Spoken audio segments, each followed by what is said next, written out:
Hello, everyone. So this is Mockingbird here. No, it's been a while, but recently we had the Game Awards and I really wanted to talk about it. If you're not familiar with me, I am part of a podcast about Dead by Daylight with my friends Queen AMG and Morbid Plum. And recently we watched the Game Awards together with a couple other friends, and I really wanted to talk about it because I just overall found this year's Game Awards disappointing and lackluster. And it's really surprising because this is their 10-year anniversary. Yeah, I was expecting more. So I really wanted to talk about the Game Awards, the good, the bad, and overall how I'm disappointed that Silent Hill 2 got no wins and was snubbed from many categories. So let's talk about it.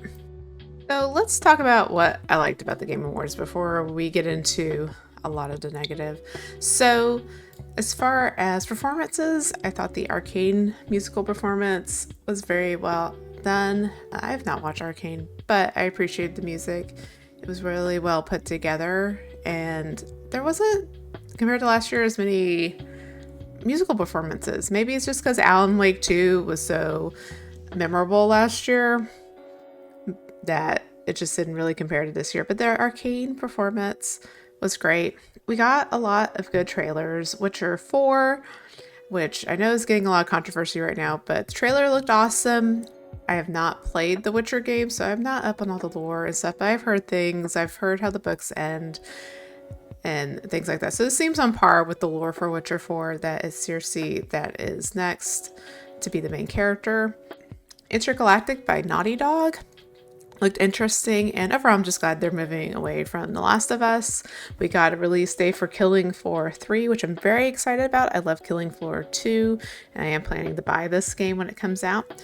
We also got the game trailer for Split Fiction, which is by the creators of It Takes Two, which I'm actually playing right now with my kiddos. They love it. So I'm very excited as a writer to play this one, to have the sci-fi and fantasy story elements, so I am very interested in this one and will probably buy it also when it comes out. We also got some gameplay for Tales of the Shire, which looks good. Looks like a nice cozy game to play. Hopefully it is well done. And of course, we also, with our orchestra, we had the flute guy. His name is Pedro Estache. Hopefully I'm saying the last name right. But he has been remembered in the past as being very enthusiastic playing in the orchestra, and it was the same this year. He was also really into the music and very outgoing in his performance, and you could just tell this guy is living his best life doing this job. So those were all the things I really appreciated in the Game Awards. But talking about trailers that I liked, let's talk about what I thought was kind of missing. And that is, I thought for sure we would get some sort of trailer from Remedy, either on FBC Firebreak or Control 2. If you're not familiar with Remedy, the Lake House DLC for Alan Wake 2 showed some teasers for Control 2, and FBC Firebreak recently released a trailer, so I was looking forward to seeing more on both of those, but we saw nothing from Remedy as far as upcoming games. And I was also hoping to see something in the Silent Hill franchise, since Silent Hill 2 did so well. We are getting Silent Hill Townfall and Silent Hill F. I was hoping to see another teaser from them, but I will admit, Konami's kind of weird on how they do their advertising. With Silent Hill 2, it seems like with the marketing, like Konami was in charge of the marketing and Bloober Team was just in charge of the game. You could kind of tell that from the tweets that were going back and forth. There was a little bit of, I guess, kind of drama going on before Silent Hill 2 came out, with what gameplay and stuff was coming out, and Bloober Team basically said it was not up to them. It was up to Konami. Not getting any teasers for upcoming Silent Hill games is probably all on Konami. But maybe the games aren't ready yet, but I was really hoping to see something. And also, I was really hoping to see something for Resident Evil 9. There have been some leaks that have come out about RE9. They could be true, they could be false. We don't really know. We're not going to know until we actually see a trailer.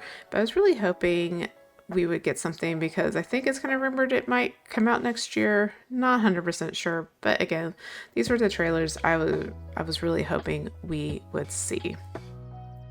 But now let's talk about my biggest gripe of the Game Awards, and that is how Silent Hill 2 got no love. No love whatsoever. Every category it was nominated in, it lost. Even though I think there were some it should have definitely won in, like Best Sound Design, Soundtrack, and it was not in the Game of the Year category or Game Direction. And I'll admit, there are quite a few games that this year I was not familiar with in the Game of the Year or Direction category, or even Best Narrative. Final Fantasy was all over the place. There was also the game Metaphor Refantazo, which I have never heard of. It's never been recommended for me, so maybe it has a good story. It won for Best Narrative, but I really have no clue. I have no clue if it's actually better than Silent Hill 2 or Senua's Saga Hellblade 2. I have no idea. If you've played it, let me know if it's a good game or not. I know it has positive reviews, but I've never even heard of it until the Game Awards. Silent Hill 2 came out in October, and it was very well received. There was a lot of doubts of how good it would be with what content and what trailers we got from Konami, but when they had the longer gameplay cut, where we had about a little under 15 minutes of gameplay, I think that gameplay sold a lot of people on this game, and it sold 1 million copies its first week. It got good reviews from critics and content creators. Everyone loved this game. I am on my second playthrough. This game is phenomenal. It is my game of the year. And for it to not get any love from the Game Awards, I think is tragic. And I know this is like Game Awards that you vote for, so maybe it's just not as popular compared to these other games. But it just makes me think about last year, because Alan Wake 2 won a lot of awards last year, and it is also a horror game. It's Remedy's first horror game. I wouldn't say Alan Wake 1 is horror. It has some scary elements, but I think because it is so dated now, like maybe back in 2010 it was scary, but I didn't play it till a few years ago, so I think it's more suspenseful and thriller. It's very much more action oriented than Alan Wake 2, which I think sets it apart in the horror aspect as well. Alan Wake 2 got a lot of love last year, and I just don't know what the difference is. I don't know if it's because it's Remedy versus Bloober Team, if that's the difference, because Bloober Team kind of has some mixed reception. I don't think they're hated by any means, but some of their games are mid. Maybe we'll just say that. But they knocked it out of the park with Silent Hill 2. It's a faithful remake of the original, and there are things that they added, and the things they added really enhanced the story. So I know kind of the argument for Best Narrative is, well, if this was a story that's been done, 20 years ago with the original game, but Bloober Team did enhance it, and I think having it with enhanced graphics, that helps the storytelling. There's a lot of things in the environment that enhance the storytelling. They've added some cutscenes that also elevate the story, especially with Angela, I would say. This is my big complaint. I was so disappointed Silent Hill 2 1-0. And just in comparison to last year, why did Alan Wake 2 get so much love? And I love Alan Wake 2. This is not like dissing Alan Wake 2 or Remedy. I love Remedy games and Alan Wake 2. But Alan Wake 2 I believe it's been reported that it's made its budget back now, but it did not sell as much as, I don't know if it sold as much as Silent Hill 2, but I guess initially it seems like Alan Wake 2 didn't sell a whole lot, where Silent Hill may have sold more, especially first week. So I'm just wondering how this has happened. And maybe overall the issue is that maybe there needs to be a horror game category in the Game Awards. I think that would solve a lot of issues. There are plenty of horror games out there, and especially when I look at last year with Alan Wake 2, we also had Resident Evil 4, and I believe we also had Dead Space. Those are 3 major horror games that came out last year. They should have been up against each other in their own category. It would have been a tough call to make. But I feel like when they're up against each other, you can still respect the other games. Be like, these were all phenomenal games and only one of them could win. But they're in this category. And there are other horror games that came out this year that did not get love and appreciation, such as Mouthwashing. So it was Mouthwashing, if you don't know, is an indie horror game, but it has a very good narrative to it. And it didn't get any recognition. There are a lot of smaller horror games. There are tons of horror games. I watch a lot of content creators that cover just indie horror games. And there are tons of games to choose from that could have gone against each other in the horror category. Because Silent Hill 2 was nominated in action adventure. And I guess that's where you would have to put it with the categories that they have. I wouldn't really say it's action adventure. It is horror. Now there is combat. So I guess you could argue that there's action, but it's not like a first-person shooter by any means. The action is not the main focal point of the game. I feel like it's more of the storytelling and the environments. Yes, there's combat, there's enemies, but it's not a game where you're like trying to plow through and defeat things to get to the next level. Yeah, maybe we need a horror category. Maybe horror just needs some love at the Game Awards, because I think it is a pretty popular category when it comes down to it. So let's talk about where Silent Hill 2 is getting some love. So Behind the Voice is a podcast I follow mainly on YouTube, but he does interviews with many video game actors. It's really well done, so check out Behind the Voice if you haven't already. But he did his own awards show, which was really kind of a / charity stream where they raised money, but he also had a lot of well-known video game actors on there, especially from Alan Wake 2. He had Matthew Peretta and Ilka Vidya. It won awards there. It got the recognition there. But also recently, we had the Horror Game Awards, and it won, I believe, 4 different awards. Best Actor for Luke Roberts, Best Game. It got lots of love at the Horror Game Awards. And this is the first year I've watched it. This is their 3rd year doing the Horror Game Awards. And I actually really enjoyed watching it because I feel like maybe this is just my style of games that I like. I play variety games. But as far as like watching trailers for games and stuff, this is what interested me more than the Game Awards. Silent Hill got a lot of love at the Horror Game Awards, and I think I've been seeing a lot of posts and lots of tweets and retweets and articles about the Horror Game Awards and Silent Hill getting recognition there when they didn't get recognition at the Game Awards. So hopefully the Horror Game Awards will continue to grow and be a place where us horror game fans can appreciate great horror games. But again, there were lots of great games that were nominated and they got the recognition at the Horror Game Awards that they would not get at the Game Awards, because I guess the Game Awards is just more mainstream. And I guess, I don't know, maybe I need to go down the rabbit hole of researching the Game Awards and how they started and all of that.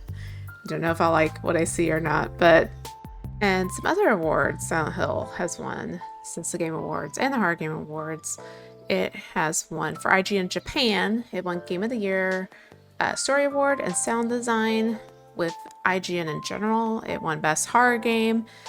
And then it just won the PlayStation Blog Game of the Year. It won Best Story, Best Audio Design, Art Direction, Accessibility Features, Soundtrack, and Use of DualSense. And right now it's also nominated for the Steam Awards for Outstanding Visual Style and Soundtrack. So it has won in so many other awards and other publications. It deserves it by all means. And I'm glad it is getting the recognition because it definitely didn't get it at the Game Awards. So yeah, there are other platforms, other award shows you can watch. And maybe those just fit more of the niche of games that you would like to watch or like to get recognized, because I just don't know about the Game Awards after this year. It was just so lackluster overall. Let's also talk about Game of the Year. Let's talk about Game of the Year last year and this year. Let me pull up my list. Okay, so Game Awards last year, I feel like last year was really just epic in gaming. Maybe it's just me. We had so many good games. Besides Alan Wake 2, of course, we had Baldur's Gate 3. That was huge. Spider-Man 2, Resident Evil 4, Super Mario Bros. Wonder, and The Legend of Zelda Tears of the Kingdom were all nominated for Game of the Year last year. And while I haven't played all of these games, I mean, Super Mario Bros., Legend of Zelda, of course, are going to be top tier games. Resident Evil 4 was great. Of course, the Spider-Man games are great. And of course, Baldur's Gate 3 was huge last year. I mean, there's no doubt. It won. It should have won. Congratulations to Larian. But I feel like all these games were just epic. This year, I'm like, I don't even recognize these games. So, to recap, the Game of the Year nominees was Astrobot, Balatro, Black Myth Wukong, Elden Ring Shadow of the Erdtree, Final Fantasy VII Rebirth, and Metaphor Refantazo. And again, I know nothing about Metaphor. Baltaro, I believe, is the poker game. I have heard Black Myth Wukong is good, but I haven't played it. I haven't played any of these games. Let me just be honest. I haven't played any of them. I mean, the closest I guess I've gotten is Astrobot, because we bought a PS5 like a year ago and it comes with the Astrobot game on it, not the one that was released this year, but an Astrobot game. So I'm familiar with what Astrobot is. My kids love playing it. It won for best family game, which totally should have won. But like, these are just not games I'm familiar with. And like, the Elden Ring is a DLC, I believe, and it's nominated for Game of the Year. Like, are we nominating DLCs? Expansions? Like, if that's the case, and Alan Wake 2 had the lake house, why don't we put that on there? Astrobot won. I am very surprised Astrobot won over some of these other games that I'm sure have a lot more lore. I mean, I don't know how much lore is in the Astrobot game because I have not played it. I have only seen what the base game is on the PS5, but I can't imagine it's more lore than whatever Metaphor has, since it won for best narrative, or Elden Ring. Like, I'm just kind of surprised the Astrobot one. I'm not saying Astrobot's a bad game. I'm sure it's a phenomenal game. It's a phenomenal family game, I'm sure, because I know the base game, again, is great. But does it deserve Game of the Year? Like, I just find it so weird that it won Game of the Year. And it's not, I'm not trying to like shame Astrobot and be like it's terrible. It's just a weird choice out of all these games. But mainly I just don't know about any of these games. I don't know if all these games maybe are just so niche, if that makes sense. Like, Astrobot's definitely family oriented. I don't know anything about Metaphor. Elden Ring, you know, that's a certain type of game you have to enjoy playing. Final Fantasy, kind of the same thing. Black Myth Wukong, I think, is action primarily. It's not turn-based as far as I know, style of gaming. So I just find it just really weird that Astrobot won. Should have won. I'm not sure. I'm not sure if any of these games should have won besides Silent Hill. Heck, I would have taken Hellblade 2 the win over Astrobot. Anything. Or even Neva. Okay, Neva. So Queen AMG, again, co-host on our podcast, she loved Neva. And I've played Gris, which is by the same developers. And Gris is a great game. So I have no doubt Neva is probably a phenomenal game. Like, why isn't Neva in this category? I could root, you know, Neva winning. I don't know. It's just so odd. I feel like this was an odd year for the Game Awards, just overall. But I don't know. Let me know what y'all think of the Game Awards. Did y'all watch it? Did y'all enjoy it? Were there games you thought were kind of snubbed, like Silent Hill 2? Or did your games that you really like win? I mean, tell me, if you played Metaphor, tell me if it's a good game and what's it about. I've briefly, since the Game Awards, looked at the Steam page. It doesn't really look like a game I would like, but if it's phenomenal, let me know. But yeah, Game Awards, hopefully next year is better. I mean, I'll keep watching the Game Awards, and hopefully next year we'll get some phenomenal games that are released and it will make the Game Awards better. Maybe that is the issue. Maybe just not a lot of phenomenal games came out in 2024. So I don't know. Let me know what you think.